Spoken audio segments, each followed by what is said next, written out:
Hi, I'm Elaine. Welcome to my podcast channel. Shall we start with some questions? Sure. Question 1. Okay, what is a typical day for you as a postdoc at UBC? Introduce your life at UBC. Okay. So, for a postdoc, there's typically two kind of duties that you have.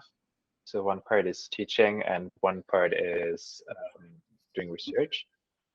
And so I, at the moment, have that regular teaching load. So that's teaching at 3 days, usually Monday, Wednesday, Friday.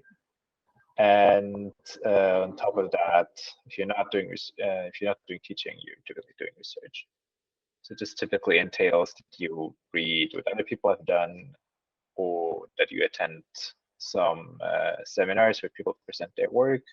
So since the pandemic, there have been much more international meetings that happen regularly, or also some like more informal ones.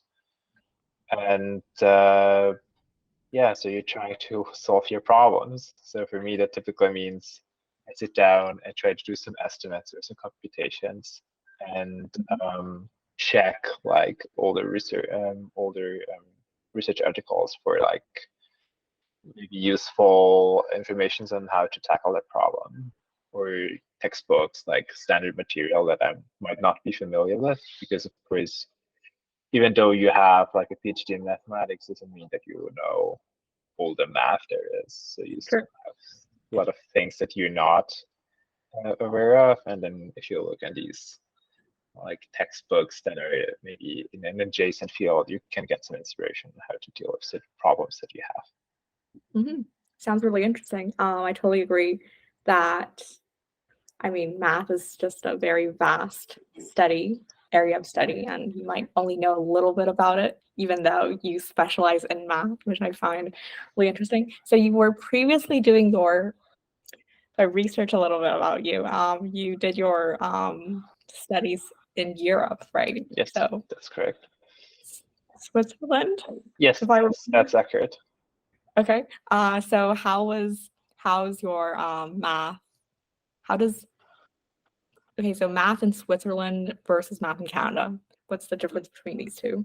Like matters of experience and content. You talking now about the education system, or yeah? Like anything that you can think of, the weather or whatever. Yeah.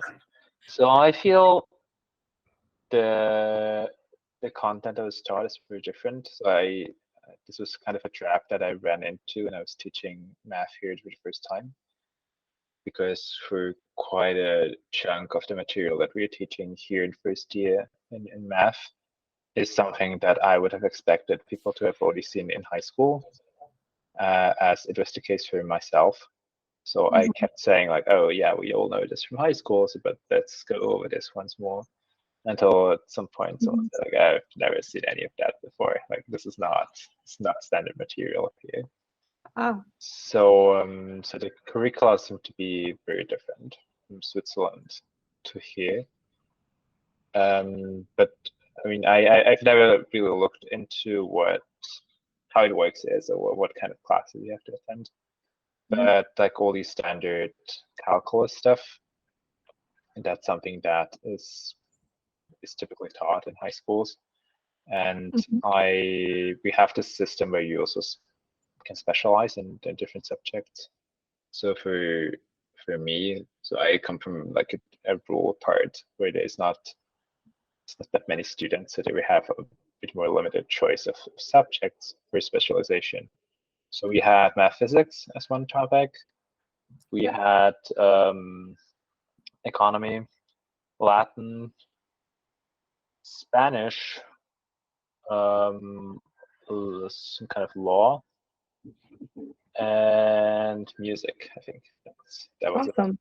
it. And in math physics, I did quite a bunch of things that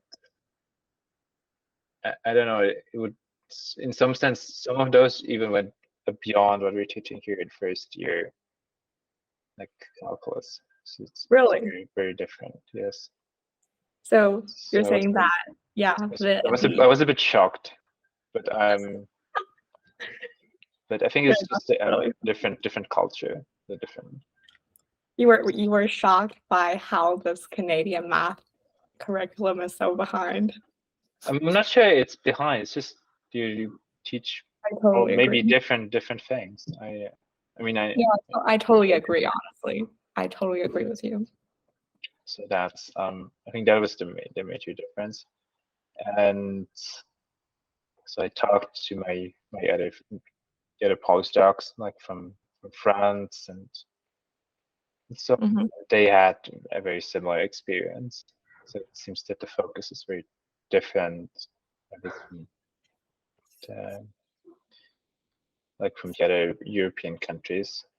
Mhm. It might also be that this is some kind of bias because, of course, we all specialized in math. So it might be that we just came from places where this was taught. So in a way, it's you maybe should be careful on like trusting anecdotal evidence. Yeah, I totally agree with you. I think people learn things relatively more ahead in Europe, I think, especially in Germany.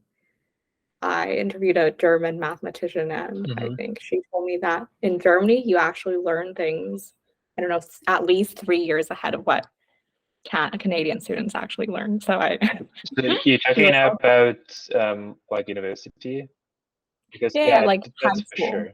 High Yeah. school. Okay. I know I just had this experience like for the math curriculum here. So typically what you learn in third year, is math 320. Mhm.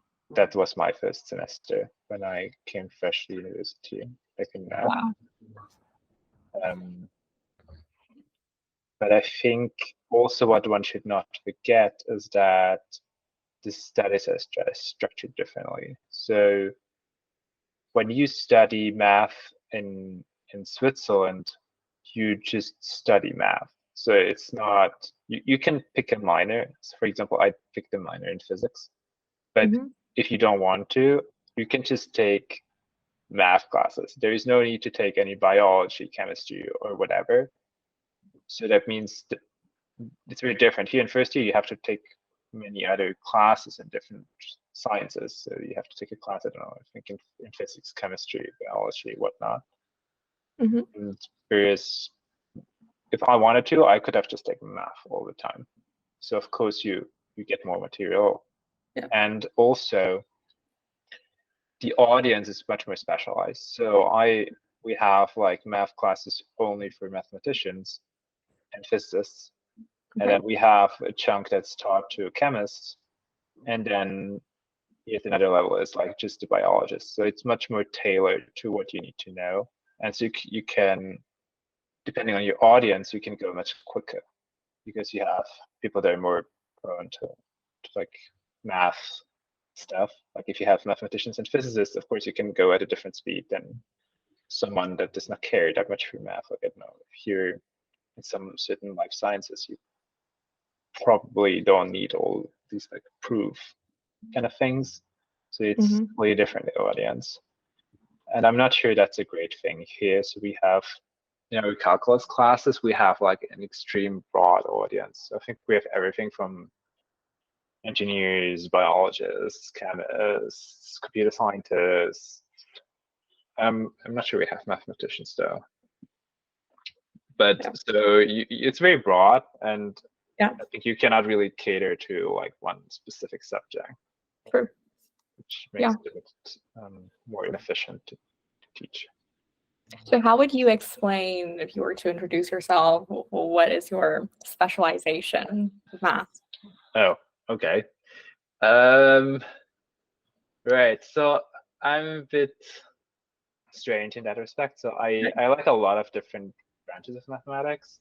Mhm. Um, so when I was a student, I had a bit of a hard time deciding what I want to write my thesis in. So Mhm. I was like two things that I really liked. So they were like really algebraic stuff and like very analytic stuff. And typically these are two groups of people that do not talk that much to each other. It's like very different in spirit and how they They deal do with not talk mathematics. much to each other, as in Yeah. they're having an argument, or No. It's just like if you do like really algebraic stuff, you might not use any analysis whatsoever. And if you're doing analysis, you probably don't use much algebra. I mean, of course, there are fields where this is different. Like there's some parts of geometry where you heavily rely on both of them. But if you do, the things that I was interested in was really like, it was completely disjoint. Like certain parts of algebraic geometry was like, oh no, we're not using any analysis here. And then certain parts of like partial differential equations where it was like, oh no, we don't need much algebra here. And so essentially it was a coin toss that I ended up in analysis. Okay. And I started off doing something that's called dynamical systems. So I did my master thesis on, essentially the question is, you have like a channel which is very shallow, and you have some water waves. And the funny thing is that if you configure your channel in a certain way, and you like, I don't know, you have a small boat that pushes through this channel, and you stop the boat, then you have this wave, this water wave, and it has some very special features. Namely, typically, if you have waves, you have two kind of effects that you can have.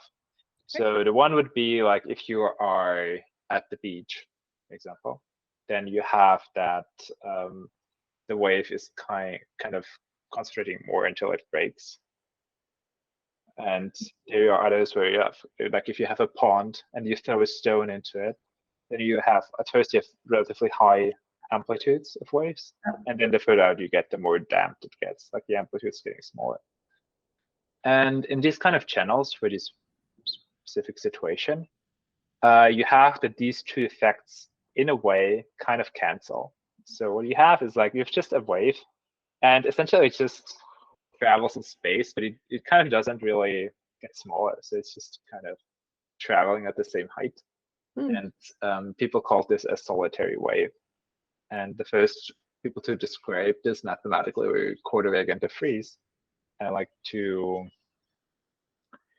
I don't want to say anything wrong, but I think they are from the Netherlands. Oh, interesting. And so Yeah. they wrote down this partial differential equation, and it has many nice features that you can study. And in fact, that's why I like this so much, is there is also some part of it where algebraic geometry enters through the back door. So you can also use some kind of algebraic methods to study the problem. So it's made me very happy when I realized this. And so this is, even though this is a very mathematical problem, it's kind of motivated from physics, right? It's like, it's a model for certain shallow water waves. And then for my PhD, I wanted to do something that's a bit more, or it's a bit closer to physics in a sense. And so I started to do something that's called mathematical physics. So it's essentially, the idea is you pick a question in physics that is, and people have made some attempt to solve this, and maybe they have a very good idea on how the actual physics works, but maybe the math is a bit shaky. So they have some heuristics, and it's not quite clear what the correct assumption should be, and maybe there's not really a proof, but only like numerical evidence or whatnot. And then you try to take this and make a mathematical rigorous theorem out of their heuristics. And the topic of my choice was, or respectively, what my advisor did was something called many-body quantum systems. So essentially, what you can imagine is you have some kind of a gas, and you lower the temperature at low pressure, and then what happens is that these particles create a very special state of matter, which is called a Bose-Einstein condensate. And people had tried to study this since quite a while. So the first one to do this was, of course, Bose and Einstein, so in the 1920s, I think, for the first time. But then it was very difficult because they had no way of realizing this in the lab. So it took another 70 years until they managed to do this in the lab. and they got it. The people that did that was also won a Nobel Prize in physics. And then after they could realize this in the lab, people got again a bit more interested in studying this like properly. And then since the early 2000s, there was a lot of like mathematical results. Interesting. Okay, just a quick question here. Kind of irrelevant, but do people in Switzerland, like you grew up there, right?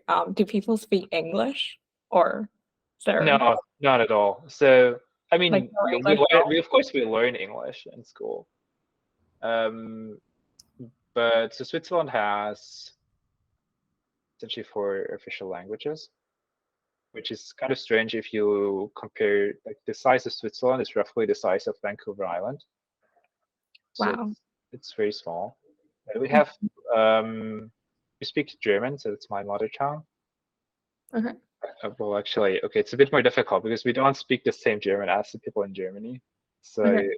we speak this Swiss German, which is in a way much closer to like the older version of German, like before it kind of developed. So we kind of we just stuck at that level, and Okay. we kind of can understand each other if we make an effort, but it's not really the same.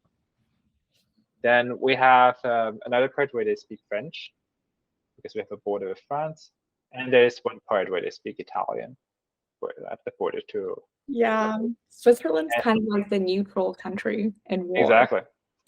And there's also one weird language. It's called, I should not call it weird. It's just people don't know about it. What's the weird? I don't know the correct English term, but it's like it's kind of very rare. So I think we have a couple of thousand people that speak this language. How do you say that in German? Yeah. Also, I'm not quite sure what I wanted to say. Okay. Okay. Anyhow, it's a very neat language, and I think it's in a way a descendant of Latin. Interesting. It's very neat. And yeah, so in school I had to learn English and French, and of course like High German, like the German that the Germans speak. It's absolutely crazy how your English is like native. Sounds perfect. I was like, were you in Canada? Thank you. No, I think if you pay a bit of attention, you can definitely hear my German accent. No, it sounds pretty perfect actually. It's pretty good. Yeah.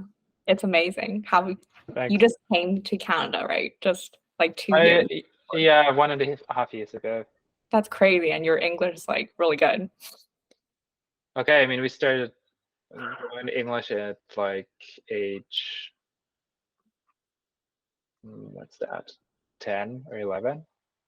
And I mean, I'm 30 now, so that's 20 years ago. So yeah, but it's really, really good. Yeah. So are you like, is your French as good as your English?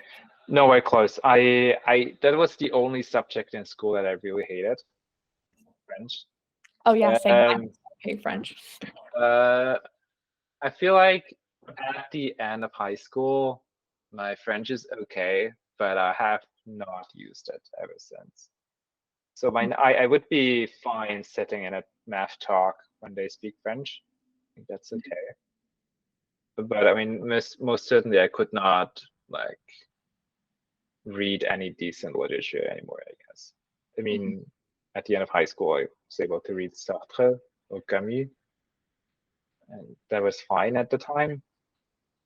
And I don't think I have that kind of ability anymore. Okay, awesome. So, okay, a math-related question regarding p-adic numbers. So, yeah. So, like, what was really funny was that I was talking about this with my friend, and I was like saying p-acidic numbers. Okay. Okay. I hopefully did not pronounce that wrong. P-adic numbers. Yeah, that's right. Yeah. Okay. So, what are 2 non-zero numbers and 10-adic numbers which multiply to 0? You can. Oh, okay. Yeah. So 10-adic numbers are horrible for exactly this reason that this can happen. So I think most people in general are used to dealing with structures where multiplication of 2 non-zero numbers would result in a non-zero number, because this is what's happening over the integers, over the reals, over the complex numbers. Yeah. And for p-adic numbers, this is no longer true. And in a nutshell, so this is a question of modular arithmetic. So maybe we can briefly go over what that means. So one of them, so maybe 10 is not optimal, but maybe we can look at 12. Okay. It's something that we're more familiar with. Namely, if you are like me, like if you're 30, you still know the usual watches, like not the digital ones. And so there you have something that's modular arithmetic, because like once after 12 hours, like the clock shows, the watch shows the same thing again. Yeah. So this means something modular 12 means like you have something, but you identify numbers that are the same if they just differ by a multiple of 12, like an integer multiple of 12. So for example, like 1 a.m. or 1 p.m. is displayed as the same thing on the watch. So they would be considered the same modulo 12. Okay. And now if we're talking about 12-adic numbers, essentially what we're doing is we look at a sequence of numbers, and we are checking out what is happening if I look at this modulo, first modulo 12, then modulo 12 squared, modulo 12 cubed, and so on. And this gives me a sequence. Okay. And now, why is 12 a bad number to do, or 10 for the matter, for doing modular arithmetic? Is this is not a prime number. And so in particular, that means you can write 10 or 12 both as a product of numbers that are both like not 0 modulo 12. For example, 2 and 5 are equal to 10. Yeah. Okay, famously. So you have two numbers, 2 and 5. They're both not 0 modulo 10.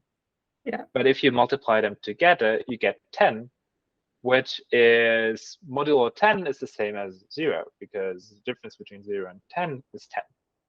And so it's a multiple of 10, and so this can be identified.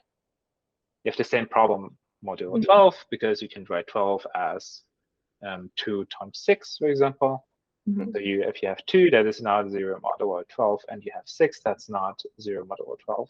But if you take their product, you get 12, which is identified as 0. And because the whole structure of the 10-adic, respectively the 12-adic numbers, is based on this modular arithmetic, you can get numbers that are both non-zero, but if you multiply them together, you get something that is 0. Right. And that's the reason why most people don't look at 10-adic numbers, but they would look at something like 7-adic numbers or 2-adic numbers, because if you have something that is prime, then this cannot happen, because of course if you have two things and they multiply together, they are divisible by a prime number, then that means that either of the two factors needs to be divisible by the prime numbers. This is something that's known as the fundamental theorem of arithmetic. And so that means if one of the factors already was divisible by the prime number, and in particular that means in this modular arithmetic, that factor would already have been 0. So we have again this common feature that we know from like the reals or the integers, that if you have two non-zero numbers and you multiply them together, you still get a non-zero number. And this is why, 2-adic, 3-adic, 5-adic numbers, they're much better like than 10 or 12-adic numbers. Yeah.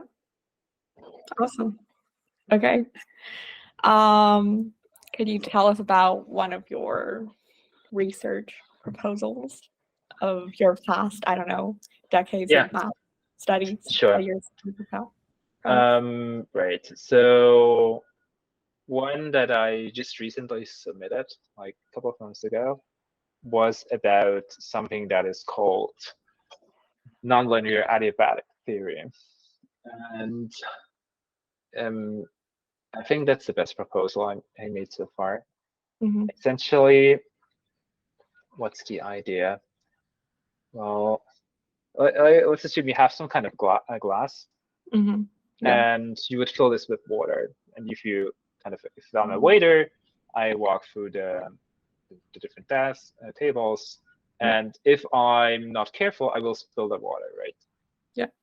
But in case I'm doing this sufficiently slowly, like the motion of the glass, then the water will just be like at an even level, right? If I just do it like tilt the glass like this, then the glass will fill just a straight line, or like. Uh-huh. And this adiabatic theory is essentially telling you if you're not exactly still, but you're just moving slowly enough, then this displacement that you have from this like horizontal line is small, and you can compare this smallness with the speed that you're moving. Yeah. And so this is something that is called perturbation theory, and there is a lot of this is known for a linear case, and we would like to study some nonlinear version of it. So there have been some attempts made in the past to do this through like a nonlinear systems, but like all the theorems we have so far are somewhat limited. So we cannot really treat like physically interesting models. And what we would like to study is like this Bose-Einstein condensates that I talked about before. It's essentially, if you think about in a lab, well, you have these particles, but you somehow have to confine them that they're not just like go all over the place, right? So you have some kind of trapping device. And of course, your trapping device, you can change, that might change over time. And all the theory that we have so far, like studying like energies and so on, is something that is somewhat static. Or then in like the complete opposite, so you're not slowly varying the trap, but you just turn it off instantly, and then you just try to understand what happens if you remove the confinement altogether. So we would like to do something intermediate where you have a trap and you kind of perturb this in a continuous fashion and sufficiently slowly.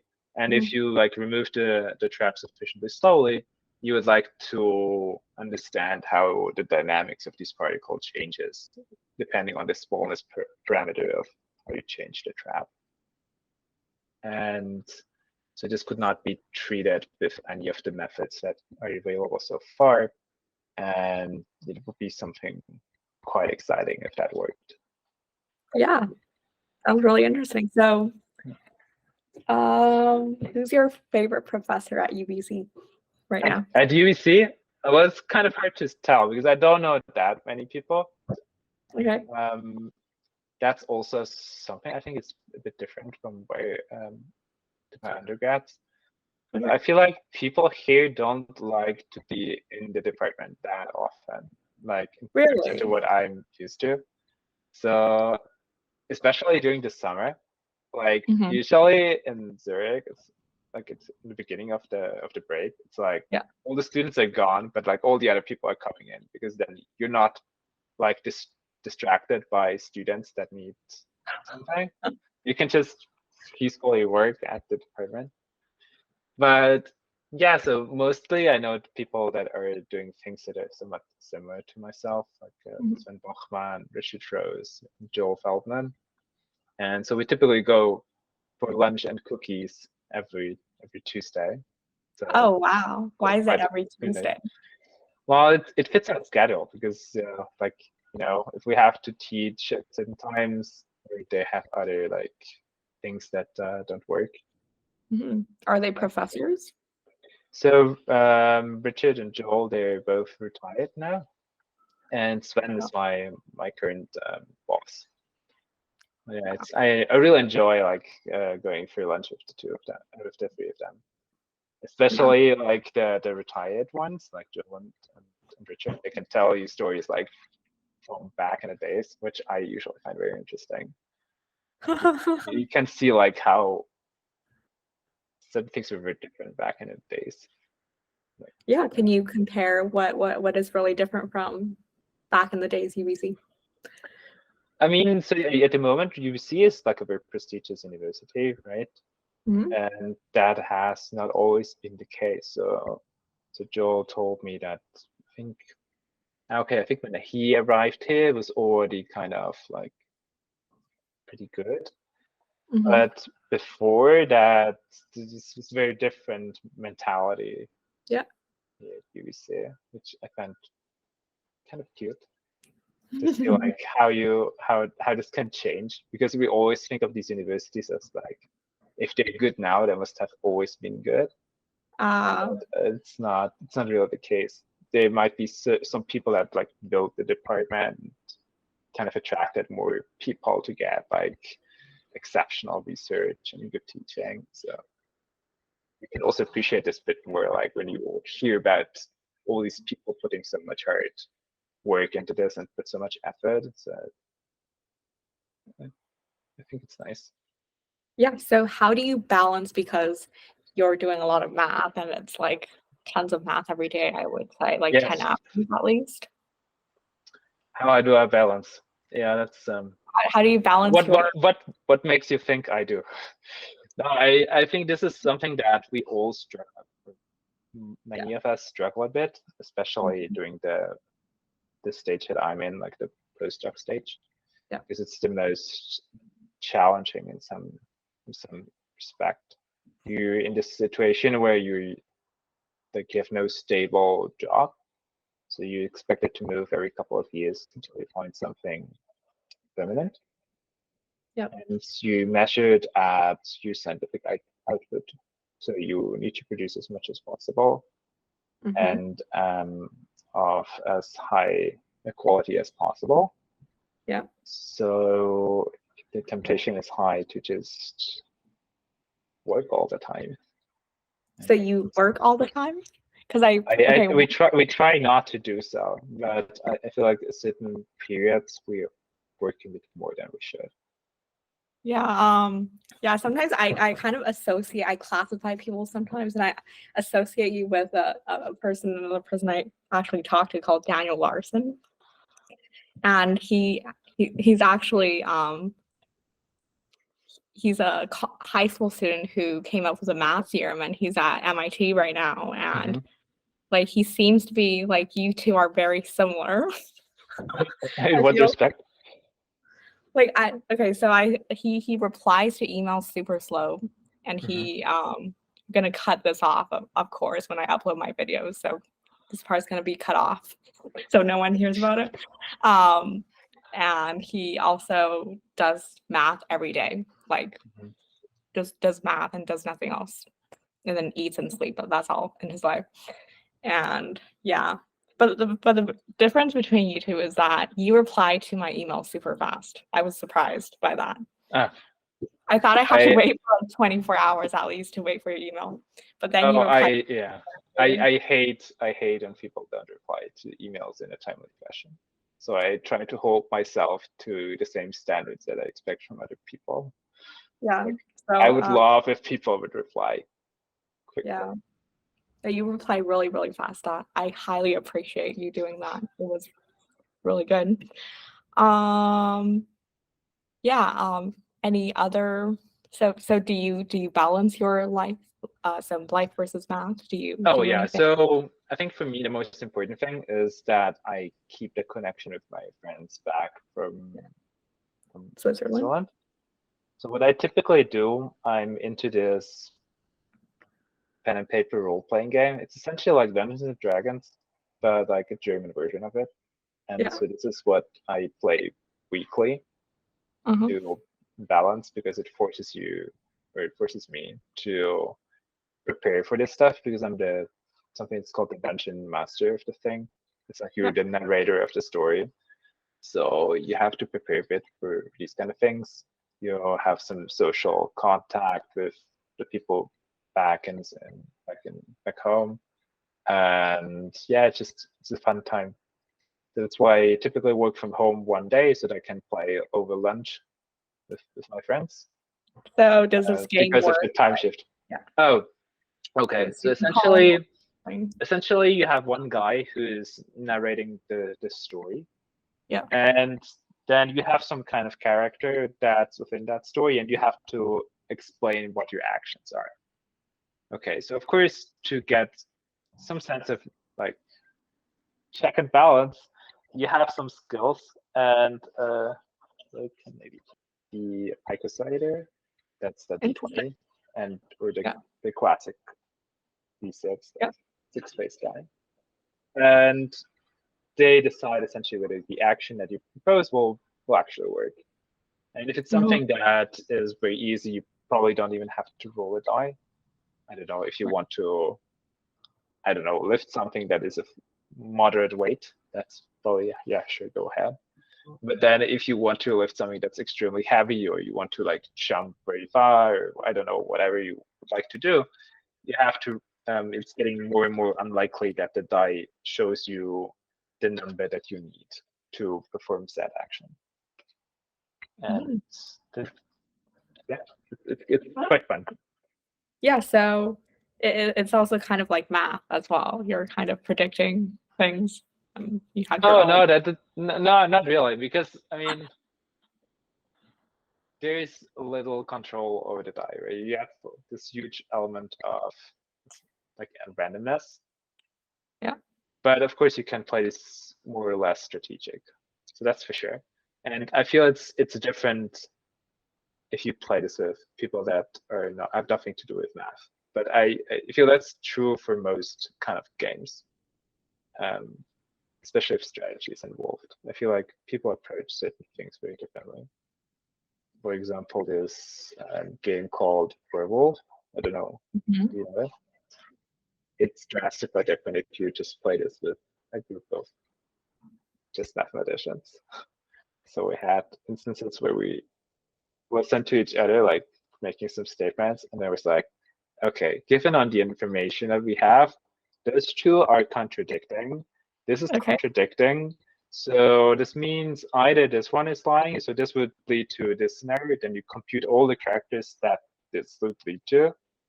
And then we do all the other things, and then it's just essentially computing probabilities as like, yeah, this is not possible, but it means the only logical conclusion is he's a werewolf, he's that, and he's that. And then all Oh, the that is people really funny. all people look at each other, it's like, yeah, I mean, this is the only possible outcome.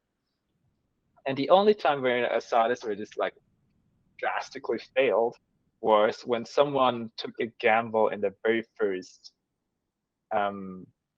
like the very first statement that they made.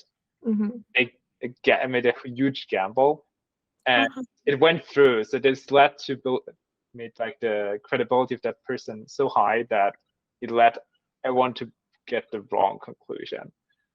And that's one of the instances like, oh yeah, we totally failed because we You guys tricked. yeah, we trusted in like people acting logically, and that's for his very first statement was like not really logical. It's like, why did you do that? I mean, if any of these cases happened, you would have been busted like right away. Like, yeah, it was just fun. And it's like, oh, okay, you got us just like big times. Okay. How about math? Have you been to any math conferences or talks that made you really nervous one time? Can you tell us something? Yeah, sure. I mean, there are people that can make you feel very nervous. Yeah. But I feel in general, mathematicians are very kind if it comes to talks, especially if you are not if you're not one of the senior people. I feel people are very nice to you typically. I mean, of course, you have, as always in any community, you have some people that are well, some assholes. I cannot say this differently, but of course, yeah, I think generally mathematicians are quite nice to each other. Right. So when you think about math, do you think in your because there's this little voice in your head, do you think in German or do you think in English? Then that's easy. So this is in English. Oh, in English. That's even it's very weird. So before I came here, I would have most of my conversations about research anyways in English because my advisor, Mhm. my PhD advisor, preferred to speak English. And now that I came here, so Sven is also Swiss, though from this French-speaking part, but he loves to speak German, so we talk in German. Yeah. And he has been professor in Munich, so in Germany, so he knows all this terminology in German. And some of them I never heard because after like my first year, most of my classes had been in English. So some of these were like, oh yeah, I don't know what the German term of that. So how Ah, to do this. And also when I'm doing, if I take notes, computations and stuff, I would always write my stuff in English. It's much easier for me by now. Even if yeah. it's a to-do list, like you have to check this, and you have to do this, and you need to look at this book. It's all somehow in English, which was weird. Like Interesting. So, if I think about this, and I think the thing that surprised me the most, which was very recently, I started to count in English, which I think is which is yeah you're definitely just English right now. yeah it's because typically it is much easier for me to count in my mother Own tongue. language. Yeah. Yeah. So you have And successfully transformed. yeah, I will see about that, how long this lasts. But yeah. So I think if I talk with my friends back home, then I think it just switch back. But if I'm just keep talking to other people in English, then it just somehow switches to Yeah. the English. Yeah, it's really interesting. So do you have any math theorems in mind right now that you would like to, I don't know, this little feeling that I can come up with a new formula or something? Yeah, so what we're doing right now is essentially we study something that is called Schrödinger operators. It's essentially you have some system in quantum mechanics, and what you're interested in is what are the possible energy levels of the system.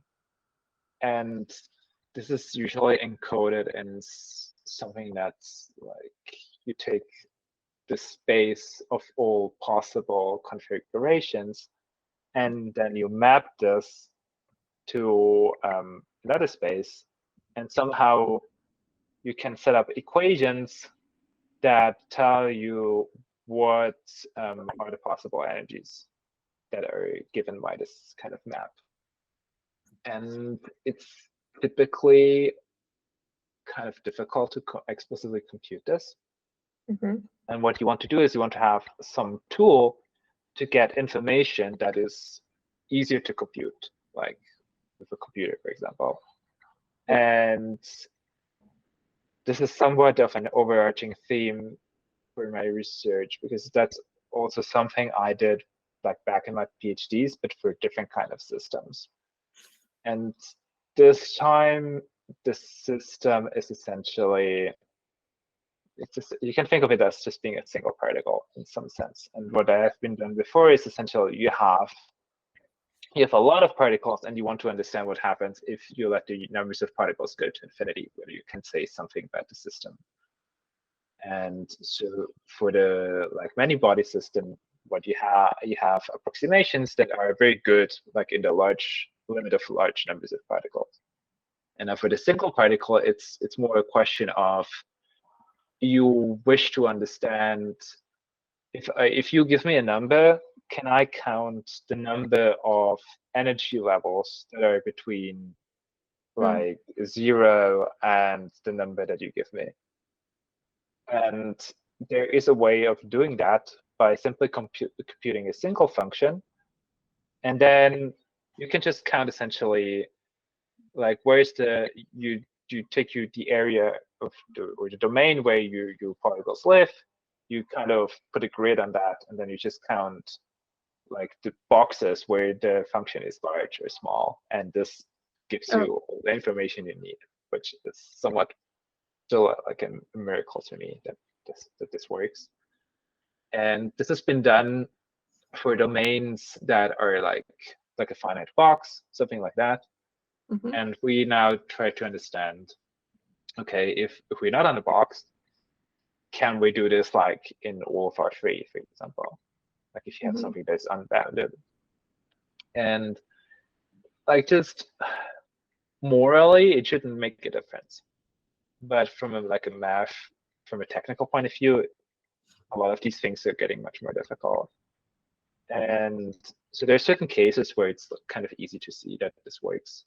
And we now try to do something in 2 dimensions, which is, okay, it's not really physical, but it's more like a question of,